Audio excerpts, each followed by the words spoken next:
el gratísimo placer de estar acompañado de Paino Enríquez, que es el director ejecutivo del Fideicomiso para la Gestión Integral de Residuos Sólidos, que ahora en la abreviatura se llama DO Sostenible. Correcto. Se llama el programa. Bienvenido. En estos días vi un informe que el gobierno daba sobre cómo vamos evolucionando con esto de la ley, los residuos sólidos, desecho, tratar. Bienvenido. Yo creo que usted es la mejor persona para explicarnos cómo vamos caminando. Como siempre, bueno, yo recuerdo que la última vez que nosotros vinimos aquí fue en febrero del año pasado. En ese momento apenas estábamos apenas iniciando ahí. Exactamente. Nosotros apenas iniciábamos ya en la constitución del fideicomiso y en la formación y veníamos a comentarle un poco los planes y los proyectos que teníamos en mente y que habíamos ido acordando a través del Consejo Directivo del Fideicomiso para el año 2022-2023. Hay un impuesto que se está cobrando a las instituciones. Comencemos por ahí, por este tema del impuesto. ¿Lo reciben ustedes? ¿Cómo se ha estado recuperando, captando, digamos, ese ingreso? Sí, el origen del fideicomiso mismo es el manejo separado a través de esta figura, de esa contribución especial, que se crea entonces este fideicomiso para la gestión integral de los residuos sólidos, que tiene una gobernanza, como siempre hemos dicho, público-privada, fruto de las negociaciones de la aprobación de la ley 225-20 de gestión integral de residuos sólidos. Lo que se determinó es, bueno, los empresarios hacen este aporte, las empresas, las sociedades comerciales, hacen este aporte que tiene un rango dependiendo de la cantidad de ingresos que tiene la empresa. Por ejemplo, más de 100 millones de pesos al año, paga 250.000 pesos.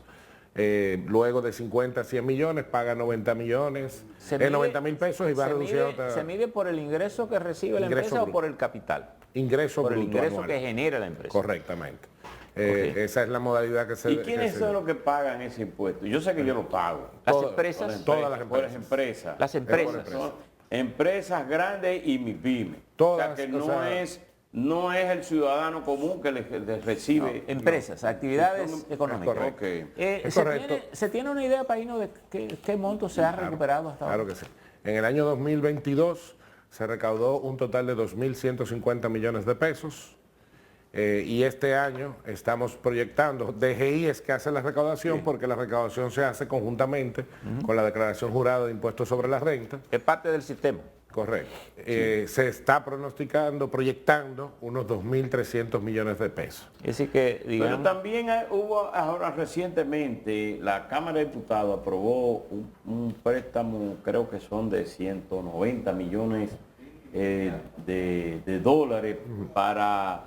la eliminación de residuos sólidos o que tiene que ver con sí, el préstamo... vertedero. ¿Eso lo manejan ustedes? No. Ese préstamo es gestionado, es para el caso de Duquesa. Okay. Duquesa es un caso especial, particular, que tiene una situación jurídica especial y todavía no ha entrado por la situación jurídica que tiene dentro del marco de la ley, pero se debe hacer un cierre técnico, se debe hacer las remediaciones ambientales y eso el Ministerio de Medio Ambiente desde hace unos años lo viene trabajando con el Banco Interamericano de Desarrollo, la JICA, que es la cooperación japonesa, e igualmente la cooperación española, que son los que están trabajando ya en ese plan que para esos fondos que hasta ahora lo que se ha aprobado en el préstamo, si no me equivoco, fueron 45 millones de dólares, de una facilidad de 110 millones de dólares en total. Paino, hablemos ahora después del dinero. ¿Qué es lo que queremos hacer con los desechos sólidos? Definitivamente. En sentido general, conceptualmente, ¿qué es lo que queremos hacer?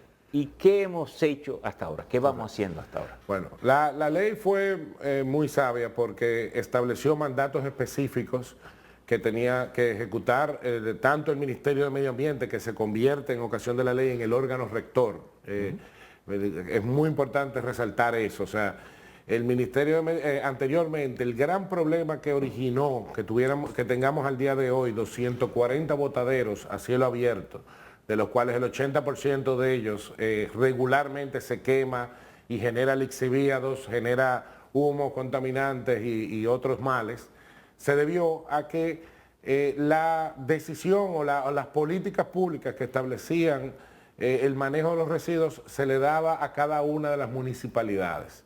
Cuando tú tienes 150 municipios y otro grupo mucho mayor de distritos municipales. Son como 378. Correcto.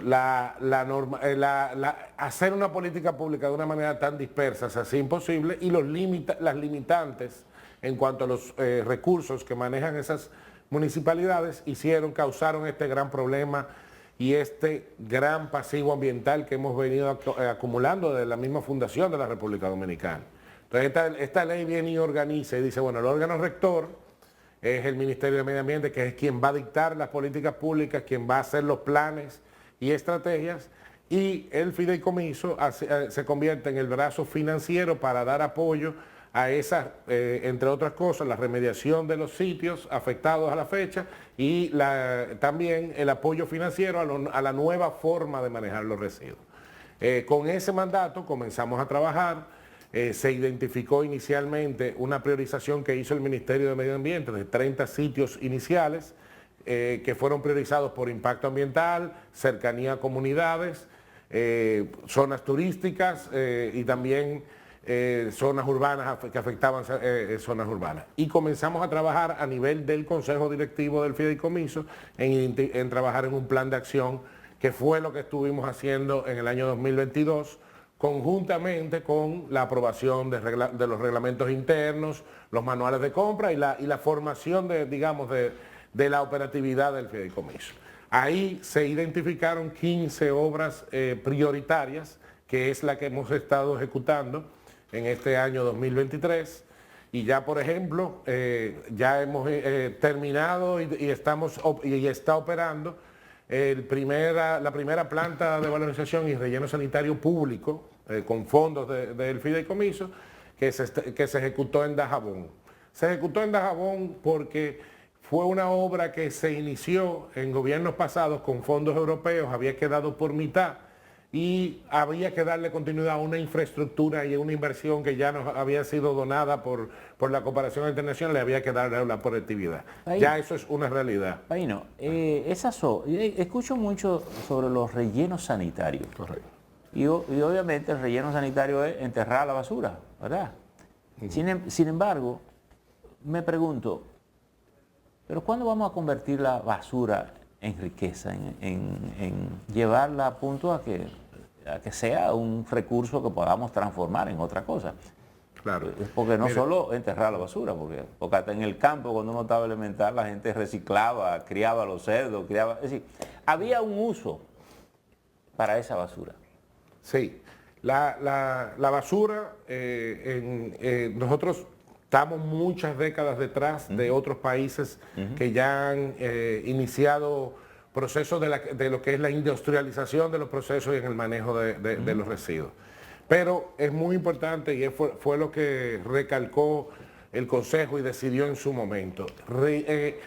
El relleno sanitario continúa siendo una necesidad, aun cuando haya algún tipo de valorización o proceso de industrialización de la basura, porque siempre hay una fracción, hay una parte del residuo que no puede ser utilizado o aprovechado, sobre todo en países como el nuestro, donde tenemos un alto índice de materia orgánica y no tantos valorizables. Los valorizables, cuando nosotros llamamos los plásticos, los papeles, los metales y cartones, etcétera, y los vidrios, obviamente. Entonces, hay siempre una fracción que no logra ser usada y que debe ir a un relleno. Entonces, se está priorizando, se necesita tener, y la ley misma lo manda y es el consenso con los técnicos, se necesitan los rellenos sanitarios.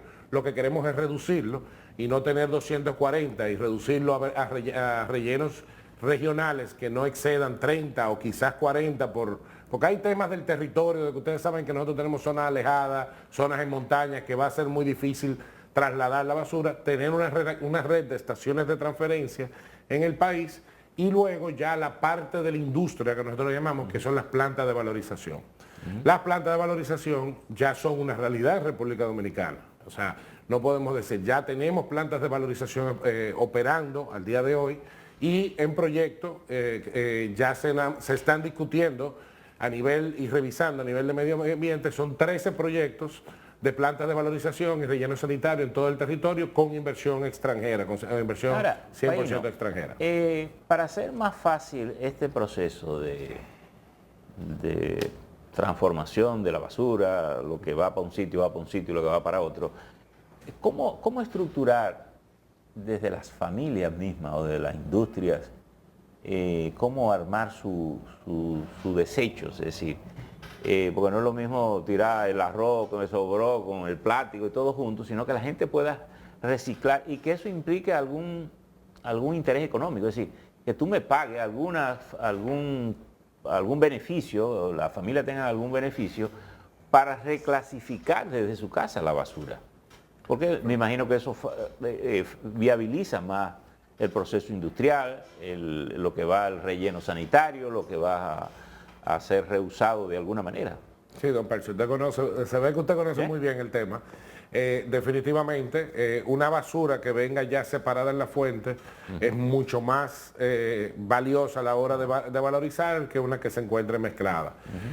Yo siempre digo que en un momento, ¿qué nos pasó? Porque yo recuerdo yo joven que salía a buscar la botella de vidrio y iba al colmado y las intercambiaba y con eso lograba, con 5 o 6 lograba comprar un refresco. O sea, se generaba una recolección.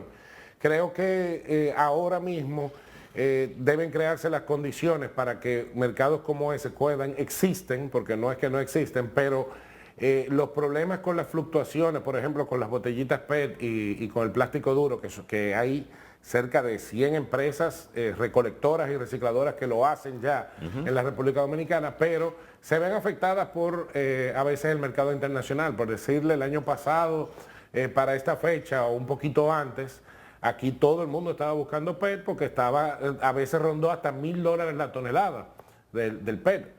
Lo que hacía ese plástico muy atractivo para poder hasta los recolectores salir a buscarlo. Ahora se ha desplomado en el mercado internacional y está a $500. ¿Cómo se evita esas fluctuaciones? Bueno, que tú comiences a establecer plantas en República Dominicana que no obliguen a tener que salir a otros países a tener que hacer esas plantas de reciclaje y esos procesos y aumentando los costos con los traslados.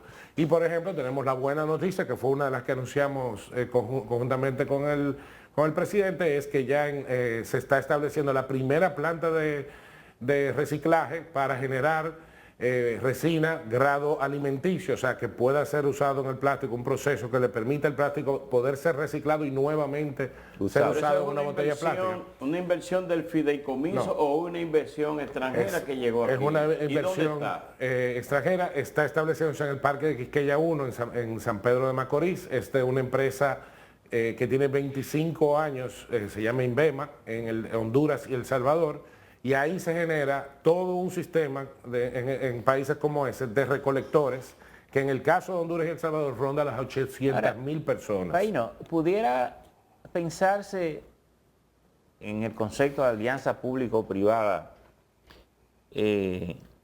la generación de empresas en distintos ámbitos en que el fideicomiso pueda invertir? No solo recolecta, sino que invierte y puede generar recursos que vuelven al fideicomiso y además soluciona el tema. Por ejemplo, si hay áreas, dice, vamos a una fábrica de vidrio, por ejemplo, para decir una cosa, o una fábrica de abono. Yo vi creo que fue en Filadelfia, que en los residuos, esos residuos mínimos que ya no sirven para nada, ahí en el vertedero generaban flores, cortaban las flores y esas flores se exportaban e iban al mercado.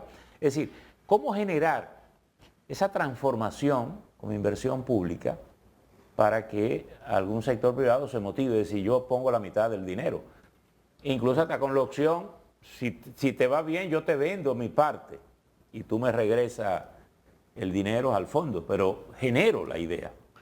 Sí, para aclararle, parte del mandato, nosotros tenemos un mandato que es el artículo 140 de la ley, que es el pago de tarifa de manejo de residuos a las empresas privadas. Nosotros los gestores privados, y lo que ha generado esta gran interés del sector privado de más de 3 empresas es esa figura, que el fideicomiso por un mandato de ley y por tarifas establecidas en la misma ley, se pagan a cada empresa privada para que por cada tonelada que procese o que valorice dentro de la empresa, el Estado, a través del fideicomiso, le paga esa contribución con los fondos de la contribución especial. Eso es una forma de incentivar el desarrollo de empresas privadas. Pero a lo que yo me refiero es a que el fideicomiso pueda ser un inversor. Yo le digo, bueno, quiero una fábrica, necesitamos 100 millones de dólares para montar una fábrica. Y tú dices, bueno, me interesa la fábrica para que procesemos este material, que puede ser usado en el mercado, puede ser exportado incluso, si es necesario. Sí, claro, y tiene la capacidad el fideicomiso de hacerlo. No lo ha priorizado en este momento porque, como le digo, la prioridad es los cierres que venimos haciendo. Por ejemplo, ahora mismo estamos cerrando Moca, Tamboril, ya en proceso San Francisco de Macorís. Estamos cerrando el vertedero de Baní y abriendo un nuevo relleno sanitario en Baní. Cerramos Dajabón también, o sea, hay ahora mismo hay 6, 7 obras que se están ejecutando en la actualidad. Tenemos un reto muy grande por delante, que son los 240 sitios de todo el país que debemos de transformarlo.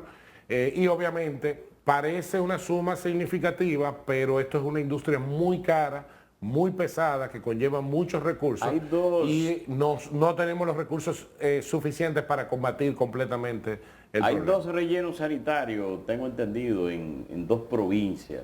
Eso lo están manejando ustedes y además quiero saber, porque hemos vivido de espalda a lo que son los rellenos sanitarios, del uso de los residuos sólidos. La primera vez que yo escuché hablar de eso fue a José Francisco Peña Gómez, cuando era alcalde, en el 1982-86. Y todavía en este tiempo nosotros estamos patinando con los rellenos sanitarios.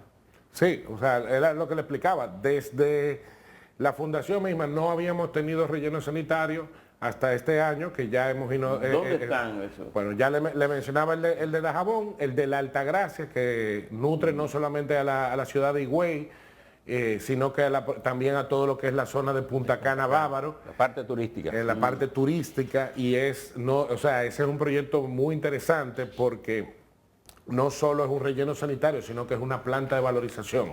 Y por planta de valorización es que esos rellenos entran a una nave cerrada, primero, pasan por un tratamiento mecánico, donde se les saca todos los valorizables, como mencionamos anteriormente, el vidrio, el plástico, y luego lo que sobra, lo que no es aprovechado para reciclaje, entonces es llevado al relleno. Entonces ya es una basura procesada. Paino, en algún momento se habló de la posibilidad de que, por ejemplo, planta como Punta Catalina pudiera ser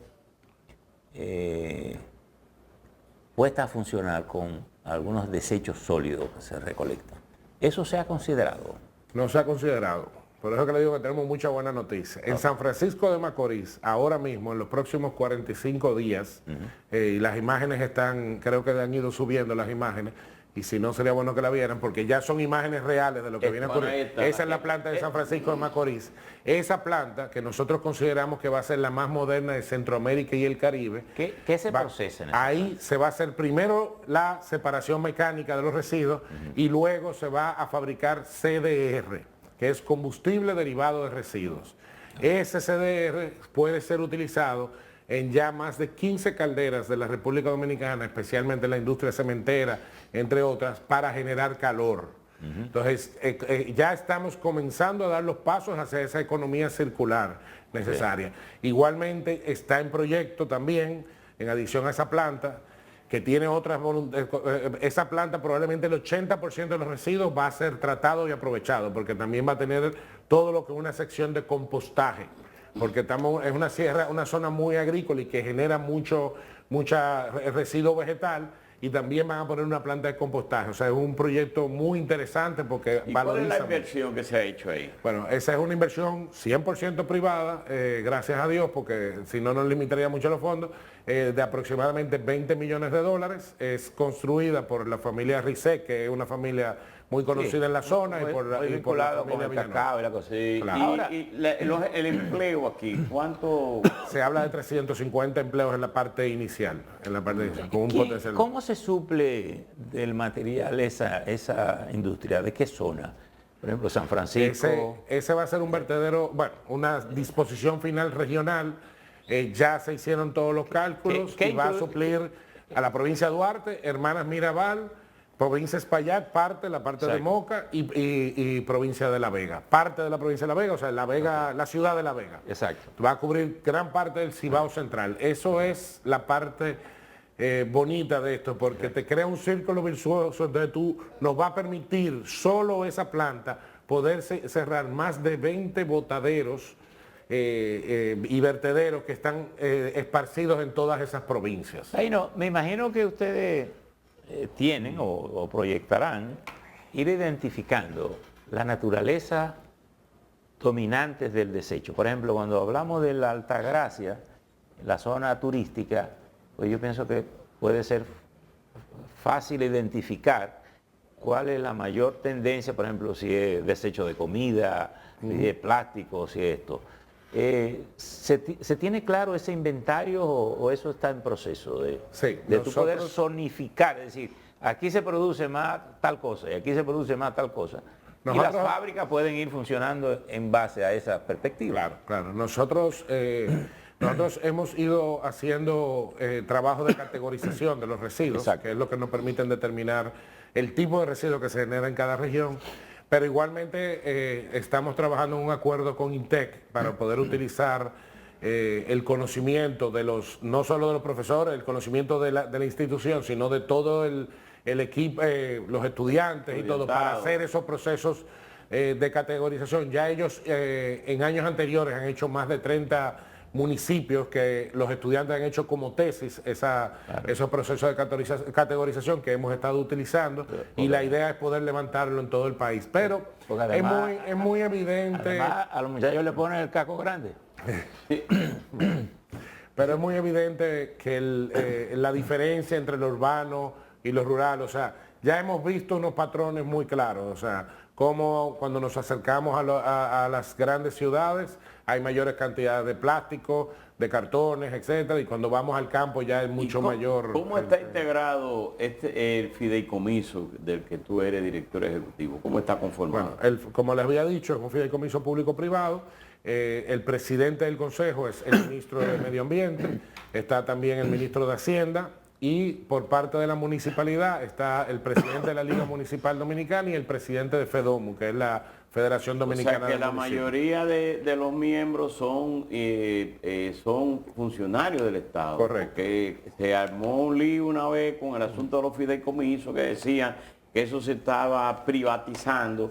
Este no, este es un fideicomiso público. Bueno, público-privado, porque me falta decirle, está la IRD, representada, la Asociación de Industria de la República Dominicana, ECORRED, que es un gremio que aglomera a los empresarios preocupados por el medio ambiente, y un representante del sector de reciclaje y de gestión integral. Ahí no. Sabiendo que los fondos son aportados por el sector privado, en un 100% hasta la fecha. O sea, claro. Por eso la negociación es este es el único fideicomiso público creado por ley. Muy importante señalarlo. O sea, fue una ley que lo creó y fue un consenso que tomó 10 años lograrse en el Congreso. Y pudiera dar pie a que el Estado también haga algunos aportes extraordinarios al fideicomiso como parte de sus políticas públicas. Y a propósito de eso, quisiera preguntarte lo siguiente. ¿Es posible que en el tratamiento y la experiencia que ustedes van teniendo como fideicomiso puedan definirse políticas públicas en alguna dirección? Por ejemplo, qué sé yo, se habla de eliminar ciertos materiales del mercado por la forma de que no son reusables, el daño que hacen al medio ambiente. ¿Se está teniendo control de eso como para tener información y decir, miren, aquí hay que dejar de usar el vaso foam, por ejemplo? Es una potestad del Ministerio de Medio Ambiente. Ese es el rol del rector, el creador de las políticas públicas, realmente. Pero definitivamente es algo que se está discutiendo en la mesa. Claro. Porque uno de los aspectos más positivos que nosotros hemos visto con esto del fideicomiso es que, todos lo han mencionado, es la primera vez que empresarios, municipios, gobiernos se sientan en una mesa a discutir cómo vamos a hacer, a resolver si este tú problema. no tienes información, es difícil definir una política pública. Y hay discusiones en ese bien. sentido. Hay muchas cosas pendientes a nivel legislativo. Es que la con este República proyecto. Dominicana tiene que apostar a eso, a la industrialización de los residuos sólidos. No podemos vivir de espalda a eso, hay que industrializarlo. Y que el hecho de que este fideicomiso de residuos sólidos esté ejecutándose de manera exitosa, eso muestra de que todavía podemos continuar estos proyectos y que otros inversionistas vengan. Nosotros estamos muy emocionados con este tema, por cómo hemos visto que se han ido desarrollando los eventos, cómo la seguridad jurídica ha traído esa atracción de inversión. Y creemos que falta muchísimo por hacer. Miren, nosotros, nos decían las autoridades en Alemania en una visita oficial que hicimos, miren, nuestra industria es una industria de residuos sólidos de 85 mil millones de dólares. Es casi el Producto Interno Bruto de toda República Dominicana. Entonces, las oportunidades para nosotros están de sobra ahí por delante. Hay figuras como que a futuro lo que vemos es que van a ser el sostén financiero de esto, va a ser, por ejemplo, la responsabilidad extendida del productor, que es un tema que ya está en la ley. En Alemania, el que genera muchos residuos paga. Entonces, tenemos que comenzar a buscar, a implementar esas políticas que ya la ley ordena crearlas para que comencemos a ser más responsables en el manejo de residuos y que se asuman los costos. Bueno, muchísimas gracias. Gracias por Siempre. estar con nosotros y espero tenerte pronto por aquí Cuando dándonos quieran. otras noticias buenas. Tiene Señores, muchas. Que no sea de año a año, de año en año. Hay que No, es hablar que ya arrancamos, ya esto todos los meses vamos a tener que estar ha informando. sido la participación de Paino Enríquez, quien es el director ejecutivo del Fideicomiso de Gestión de Integración de Residuos Sólidos, mejor conocido para que usted oiga este nombre, DO Sostenible. Exacto. Señores, vamos a la pausa, volvemos ahora.